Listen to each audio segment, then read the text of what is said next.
Hey everyone, I finished watching the first episode of Power Rangers Ninja Storm, which I don't remember the name of. What was the name of this one? Prelude to a Storm. Okay.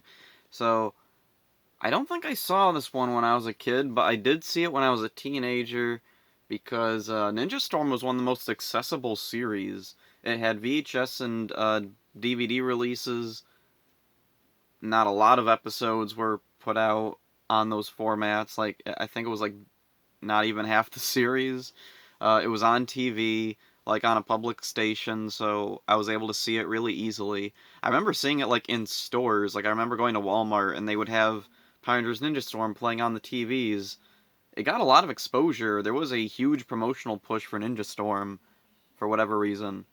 I don't know, maybe it was because it was the first series that Disney was doing and like I don't know, maybe they had some faith in the series at the beginning. Didn't last with Disney, but whatever. Anyway, moving on to the summary. The introduction to the characters is really well done. I'm really surprised how quickly and efficiently Ninja Storm is able to introduce these characters and, like, very easily tell us everything about them. Let's see, Shane is the first one we see doing skateboarding stunts. Then he realizes, oh, I'm going to be late for school. So then he runs off, and then it's to Dustin, who's motorbiking, or dirt bike riding, or whatever it's called. And then he sees the time. He's like, oh man, I gotta go. So then he goes just like Shane. Then we see Tori waiting in her van. Where are they? And then they finally get there. And then, let's see, they banter for a bit. And there's a line Dustin has where he says, you know, Tori, you're the logical one. You know, every team of characters has the logical one, like the Power Rangers. And then Tori has a line, you guys gotta lay off the comic books. And this line, I'll talk about it more at the end, but to me as a teenager, it really stood out because it made me think, oh, so is this supposed to not be in the same continuity? Because like previous seasons pretty much established that people just accept Power Rangers exist. Like there are little slip ups here and there, but for the most part, it's generally accepted Power Rangers exist.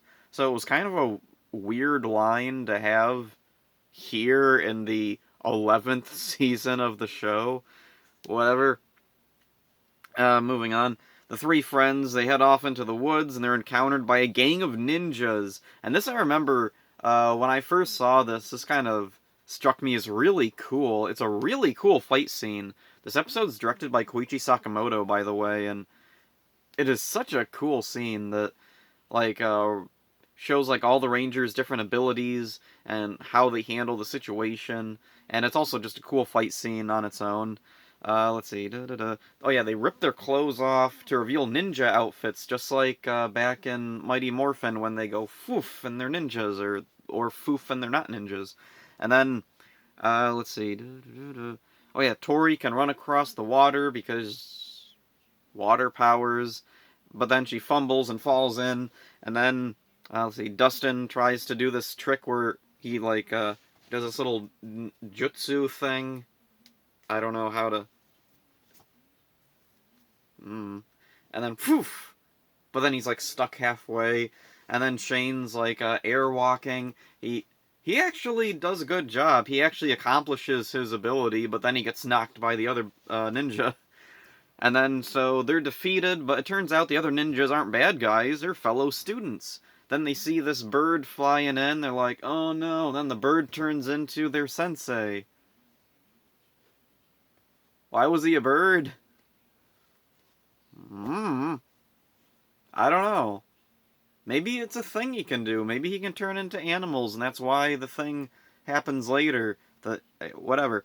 Um. Oh yeah, he tells them that they lack discipline, and then later on at the school, Sensei's son Cam comes over to talk to him. I don't know why you put up with them, and this is a really cool scene. I've always really liked this scene, and I never realized until now the whole point of it is to establish that Cam is Sensei Watanabe's son. And it's so obvious watching it now that I'm, like, specifically trying to be analytical towards it.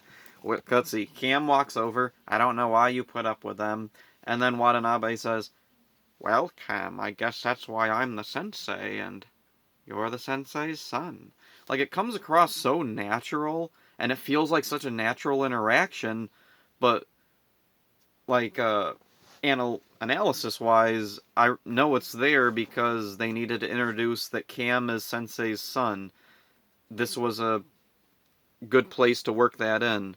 And it doesn't come off as awkward or anything. So often, in, like, the more recent seasons, they'll introduce family members or something, and it is really awkward. Like, Dino Fury's done okay with it for the most part. I still think they could probably work some of the character introductions in better. Um, in Beast Morphers, it's... I didn't like anything in Beast Morphers. So anyway, moving on. Let's see. Oh, yeah. Oh, yeah.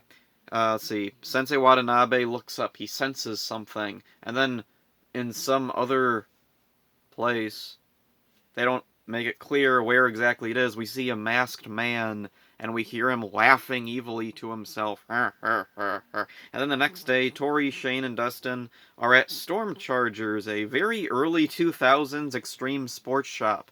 There's a bunch of bike stuff, a bunch of skateboard stuff, there's other stuff. There's an old, full-screen TV on one of those corner wall hanger things that some stores would have. Remember those? Oh, and there's like little couches around so you can watch the TV. Very early 2000s. This show is so 2000s. Early 2000s. And you know, it's weird. I'm actually nostalgic for that time. So moving on, let's see.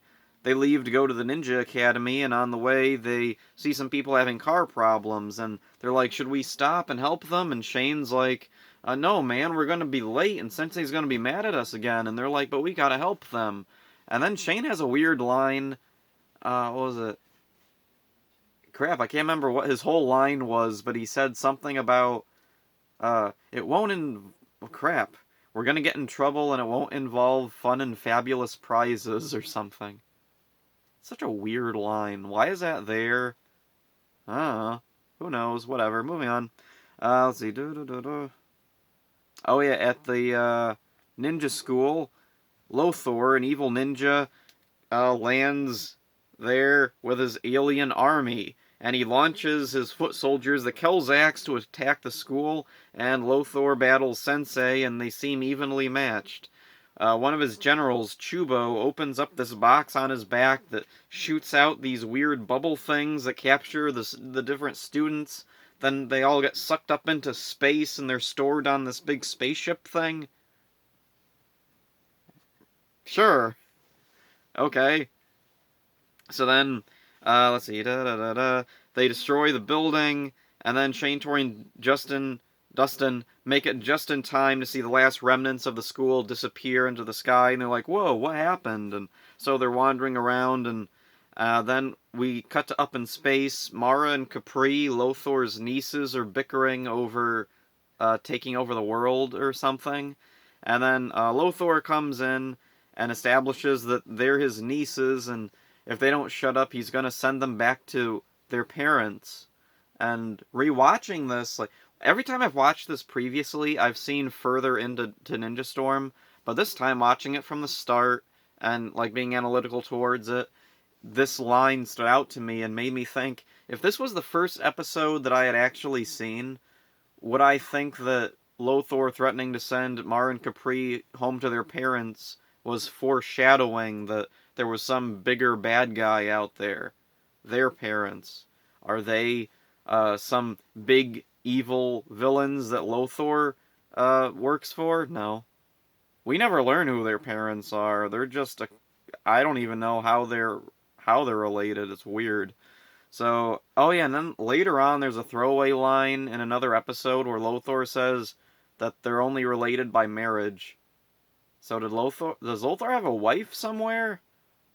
Or did he divorce his alien wife, maybe? I have no idea what's going on here. Anyway, Zergain, another one of his generals, informs Lothor that the last three students are still down there. And Lothor's like, why should I expect anything to be done right the first time? Or whatever his funny line is. So then, let's see, he starts firing from the ship at the ground. And, let's see, the three friends, they find Cam buried under some rubble. They help him out of the rubble. And then they're running from the fire from Lothor's ship. Cam leads them to this underground hidden tunnel that leads them to an underground base. And they're like, whoa, what is this place? And then they hear Sensei's voice. What, Sensei? And they're looking around, and then this little box rolls out, and then there's a guinea pig on it, dressed up as Sensei. Turns out that's Sensei. Okay. Sensei's a guinea pig now. He got Hamato Yoshi'd. Actually, was that the inspiration? Was Hamato Yoshi turning into Splinter from the old Ninja Turtle cartoon the inspiration for Sensei turning into a guinea pig? Huh. You know, I never really thought about that. Whatever. Anyway, Sensei Watanabe tells them about Lothor, and then tells Cam to give them something, and Cam's like, you're not serious. Yes, Cam. And Cam's like, alright. So then he brings out this box, opens the box. These are your Power Rangers Wind Morphers. And then Dustin's like, I knew it, dude, I was right. Power Rangers are real. Which again is a bizarre line. I mean, this is almost on the same level as that woman who was like, monsters aren't real. Though, I give Dustin more of a pass because he's a teenager living off wherever Ninja Storm is set. Do they say where it's set? Blue Bay Harbor, okay. So, they're not in Angel Grove. I'm guessing they're not near Angel Grove. Or Mariner Bay, or any place. Though, again, Lost Galaxy existing, like, really hurts, like, whenever someone's like, whoa, Power Rangers are real. Because aren't they on the news? Because in Lightspeed, when the Lost Galaxy Rangers show up, they know who they are. And I'm assuming they know through, like, news reports or something. And then there's Time Force, where... well, I mean, Lightspeed didn't even have secret identities. At all. Like, they were public figures. People knew who they were. Surely they were on the news. Oh, and the Mighty Morphin Rangers were on, like, a talk show. I don't know, it's just one of those things that I've grown to accept in the later seasons that, yeah, timeline reset, and everybody forgets things, people don't remember crap in Power Rangers anymore. It just seems like, in the Saban era, they were slowly getting better at this to the point where, like, if, what was that episode of Time Force where the Rangers have pictures taken of themselves, and it's bad because I don't remember, but it stood out as being really stupid. But it was like kind of the exception to the rule, whatever. Moving on back to Ninja Storm. Let's see, so each of the guys, they get their new morphers. Sensei Watanabe tells them about their powers. Then an alarm sounds, and they go down to face the new monster, whose name I don't know. Dustin calls it Blue Dude, so I'm gonna call him Blue Dude. So Blue Dude's a pretty lame monster. He has some Kelzacs with him. They fight their way through the Kelzacs, and oh wait, no, first, let's see, they go to face the monster, and then they're like, okay, what's the thing that Sensei said? I don't know, bicker, what the bicker, and Dustin's like, guys, I got this. Ninja Storm, Ranger Form, and they morphs, and then the others know what to do, because Ninja Storm Ranger Form is so hard to remember. It's Morphin time, Dino Fury Charger, Dino Fury Key, activate, do the thing, stand there for forever while the bad guys sit there and wait for you to finish morphing. Anyway, back to the thing. They fight their way through the Kelzacs, they use their new powers to defeat the monster. Back at the base, Watanabe warns them of future threats, and the episode abruptly cuts off. That was something I didn't remember happening. let's see. So Watanabe's talking to the Rangers, and then boom, cut to credits. Like, the episode is extremely fast-paced and feels like maybe it should have been a two-parter.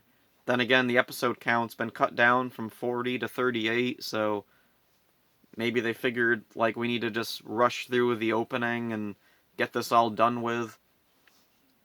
I do like it. It works. One thing I kind of wish, like, if this had been a two-parter, I think maybe we would have gotten some backstory about the ninja school, the ninja academy. Why are three American kids going to a secret ninja academy? Like, everyone always gives crap to the Samurai Rangers for, like, being Americans for the most part. But then there's Ninja Storm. Like, why is there a secret ninja school in California, supposedly? Whatever. No one ever really talks about it. So, one of the things that's really nice with Ninja Storm, it feels like a really fresh entry for Power Rangers. The Saban era had its own tone, and this kind of presents what the Disney era may be like, where it's more energetic and fun, and the music is like high energy. And let's see, one of the negatives is the audio quality.